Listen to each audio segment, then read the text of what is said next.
বলেছিল, শোনো, আজ তোমরা আমাকে বিধান রায়ের কাছে গিয়ে ট্রিটমেন্ট করাবে, আর বাংলার মানুষ মনে করবে মনে হয় কোন রকম একটা সেটিং করতে গেছে রাজনৈতিক বিষয়। ডাক্তারের অভাব পড়ে গেছে নাকি বাংলার বুকে?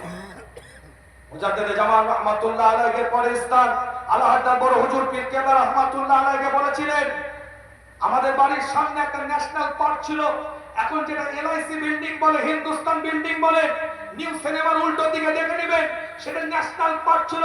প্রস্তাব দিয়েছিল, হুজুর একটু আপনি, মানে বুঝতে পারছেন তো, হাতের ইশারা বুঝতে পারেন, একটু আপনি মানে হক কথা বলা বন্ধ করেন, একটু আপনি ডিফেন্সিভ হক কথা বলা বন্ধ করেন, এ কথা বোঝাতে চেয়েছে একটু আপনি বুঝে শুনে একটু কথা বলেন, তাহলে ওইটা আপনার নামে লিখে দেব।